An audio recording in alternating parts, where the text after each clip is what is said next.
May nagtanong sa akin, Boss Rai, just want to share your thoughts about this matter po. Na-stress na po ako ng sobra. Please hide my identity po. In accordance with the criminal charges filed against you, swindling, estafa under the Revised Penal Code Article 315, Paragraph 2A, your case is due for prosecution. What case it is? Abandonment of account, outstanding balance, 15,316. Saan po ito? 42 days delayed. Saan po ito? Can I go to your office to resolve the matter? No need na po dahil on due process na po ito. Kung gusto niyo po isettle niyo po ASAP ito para ma-pull out namin kayo sa list. Pakibayaran na lang po ng 14,500 para ma-close na namin account nyo. Alright, napakagandang katanungan po nito pero bago ho natin sasagutin, imbitahan ko muna sana kayo. Napakisuportahan po sana ang aking mga social media accounts sa YouTube, Facebook, and TikTok. Napakagandang nito, topic. Kasi it only shows po na itong mga abusadong online lending apps na to, pati yung mga ahente nila, ay mga duwag. At ito po ang nagpapatunay na wala silang opisina. Okay? Tapos, ang sabi nyo nga ho pala, na-stress na kayo. Okay, una hong sasabihin ko sa inyo at unang payo ko sa inyo, pakalmahin nyo sarili ninyo. Kasi hindi kayo makakapag-focus. Hindi nyo mamimit yung goal ninyo na mabayaran itong mga abusadong online lending apps na to, or hindi mabayaran itong mga nahiraman po ninyo kung kayo ho ay na-stress. Di po ba? Kasi pag na-stress kayo, hindi kayo makapag-focus sa work nyo. Pag hindi kayo nakapag-focus sa work nyo, hindi kayo makapag-trabaho na maayos. Di po ba? Importante pa naman yan, trabaho yan. Di po ba? Pagka yan po ang nawala, lalo na ho yan. Di ba? Doble bukol pa. Na-stress ka na kay Ola, mawawalan ka pa ng trabaho. Di po ba? Kasi syempre, may performance tayong kailangan i-meet Di po ba? So, syempre, lahat naman ng trabaho, may mga standards kang dapat nasusunod na namimit, di ba? So, pagka hindi kayo nakapag-focus, kayo lang din ho maapektuhan. So, wag niyo hindi ko naman sinabing wag niyo intindihin na isang tabi niyo, hindi ho. Wag niyo lang pansinin muna. Gumawa ho kayo ng paraan. Anything ho na sa tingin niyo is makakaganda po, or makakaalis ng isipan ninyo dito sa mga abusadong online lending apps na to. Okay? Kung ano yung sa tingin nyo makakaigi sa inyo, gawin nyo po. Pero pag-ipunan nyo siya, tsaka nyo siya bayaran. Okay? Sagutin na ho natin itong mga SMS sa inyo. Itong SMS sa inyo, itong bugok na ahente ng online lending apps. Sabi in accordance with a criminal charge filed against you. Ito na tayo doon. Criminal charges. Ayos Bakit? Ano ho ba? Kumbaga, meron ho ba kayong panlilin lang? O panluloko? O nagpatalbog ba kayo ng cheque para masabing may criminal liability ho? Utang ho yan. Kahit sino hong abogado ang tanungin po ninyo, pagka utang, usaping sibil po yan. Okay? Patutunayan ko kung bakit mali sila.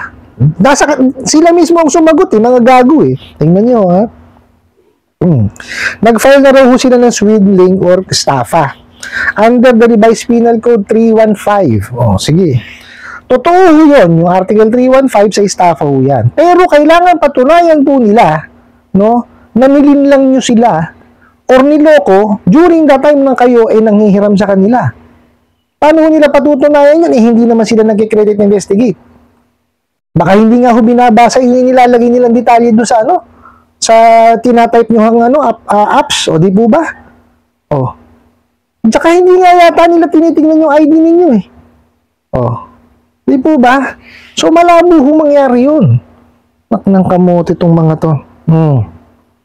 Tinanong niya po, what case it is? Sinabi, abandonment of account. Di ba? Sabi ko sa inyo mali Paano naging swindling or estafa ang abandonment of account? Tsaka paano nila napatunayan abandonment of account samantalang sila nagsabi dito na 42 days delay? Mga gago yata ito Diba? 42 days dili, abandonment na agad. Ba, Mario Joseph, hindi ko maintindihan itong mga tao na to kung paano, wala talagang alam sa paniningil eh. O di ba? Kaya sising araw nun eh. Di ba? Nakanang kamote, 42 days pa lamang po. Baka naman meron lang naging problema yung tao. Kausapin nyo kasi ng matino para malaman nyo kung ano yung naging dahilan at makagawa kayo ng paraan.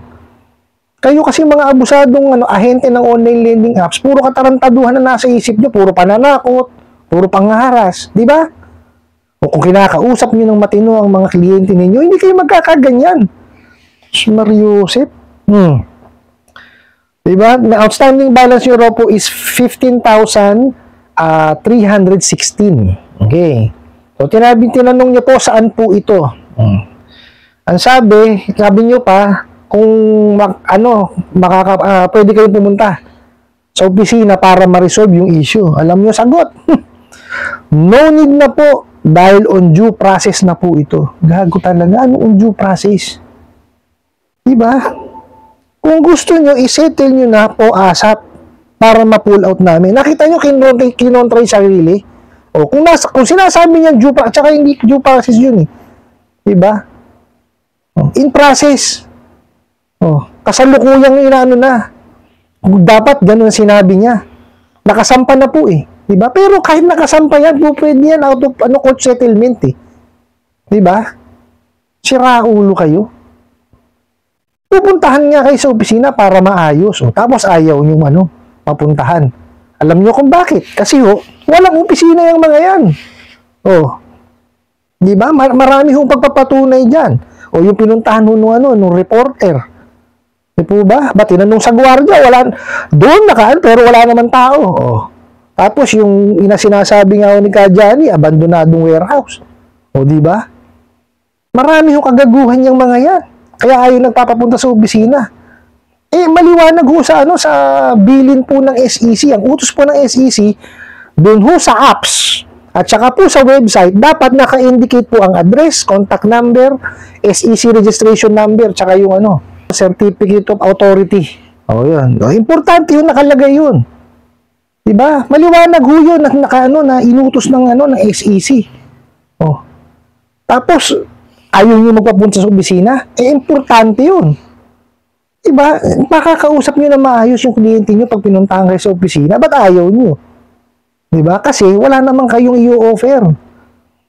Diba? Wala kayong i-offer na payment plan. Dahil wala kayong alam sa paniningil. Puro kayo bobo. Diba? May magagalit na naman troll sa akin ito. May nag-message, may nag-comment po kasi kahapon. Ano raw? Basta may sinabi siya regarding dun sa sa vlog, sa video ko kahapon natatawa ho ako Pero niya sabi, wow, madami kang alam sa utang ha.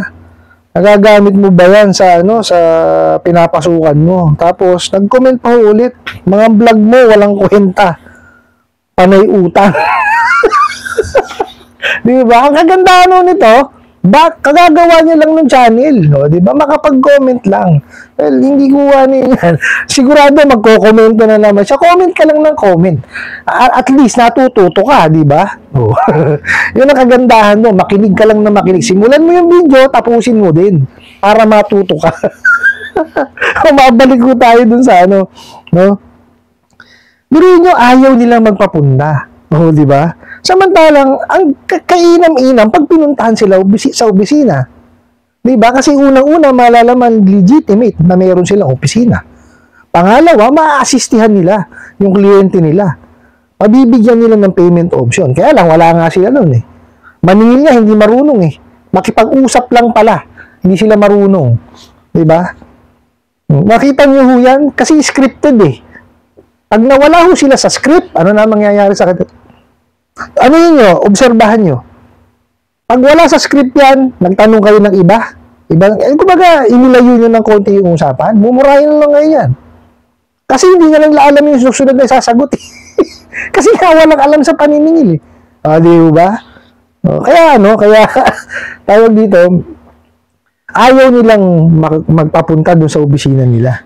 Diba? O kung may opisina nga. Kasi most of them, ayon sa SITSIT, naka-work from home. Diba? And di umano, wala naman talaga ditong opisina yan. Nasa ibang bansa yan. Diba? Kaya ako mahirap mahirap talagang supilin no? Pero magko-complain ka, tapos pagka isi-serban mo ng revocation papers, hindi mo ma-serve. Diba? Kasi walang opisina. Yun mahirap Diba? Tapos, kagaya sinabi ko, kinontra yung sarili niya. Diba? On due process. Pwede niya naman sabihin, nasa korte na po yung kaso ninyo, hindi na ho natin Pero, tanga yan Diba? Meron ho tayong tinatawag na out of court settlement. Diba? Pwede naman nilang gawin yun Kung gusto talaga nila, kung naniningil talaga sila, hindi naman kayo sinisigil, piniperwisyo kayo Diba? Napakalinaw ho ng ginagawa nila, puro pang-aabuso lang. Tapos sabi pa nga nila, pakibayaran na lang, 14,500. Nagbigay pa ng discount. Buti sana kung talaga i-discount, di ba? Harinawa. Sana tumupad sila ron. Kasi maganda yun kung instead of 15,316, ang babayaran nyo lang is 14,500. Okay sana yun. Di ba? Sana, kung ganun lang sana, nakikipag-usap ng maayos, madaling maningil sa totoo lang. Kaya lang, hindi nga kasi marunong maningil, wala tayong magagawa. Di ba? Ang pupuntahan lang ho yan, makikipagtalo lang kayo na makikipagtalo sa kanila. Buti sana kung nakikinig, hindi naman. Diba? Puro sila lang ang nasusunod. Puro gago yan Di ba? Kaya, ako lagi ko sinasabi sa inyo, pwede naman hong iwasan yung sakit ng ulo. Ay, naiintindihan ko, ulitin ko, nahato ng tao, nangangailangan ho ng pera, nagigipit po. Pero wag niyo hong iasa dyan sa mga abusadong online lending apps na yan. May iwasan naman ho yan Di po ba? Reviewin nyo ho yung mga review sa kanila at saka comments doon sa app nila bago nyo siya i-download.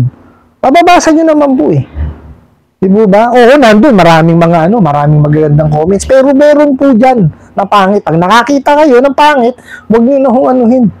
Tsaka marami naman hong mga nagre-review ng mga online lending apps Panoorin nyo ho yun. Pagka sinabi na nangaharap, huwag nyo nang anuhin. Huwag nyo nang utangan.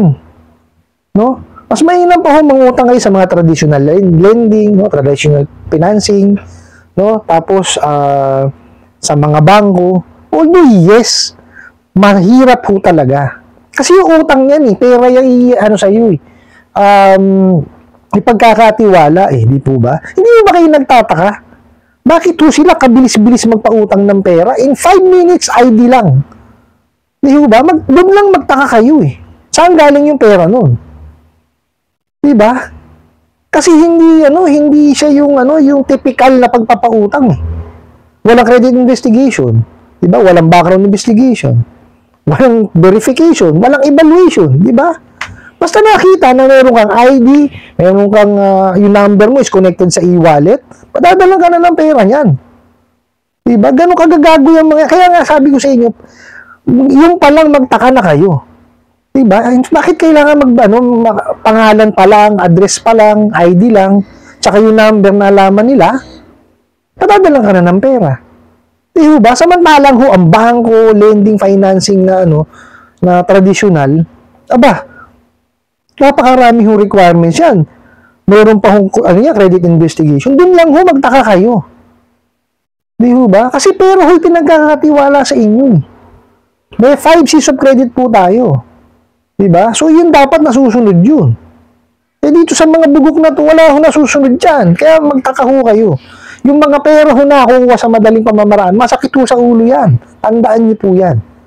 Ngayon, ang pwede nyo lang hong gawin, kagaya sinabi ko kanina, yung nagsisimula tayo sa video, pakalmahin yung sarili ninyo. Kasi hindi ko kayo makakapag-focus. Tapos, pag ipunan nyo, tsaka nyo siya bayaran.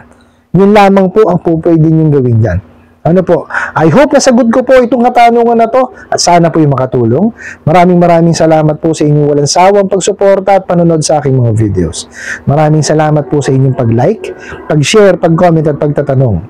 And kunin ko na rin po itong opportunity na to na imbitahan po sana kayo na pakisuportahan po sana ang aking mga social media accounts sa YouTube, Facebook, and TikTok. Hanggang sa muli po. Yun lang.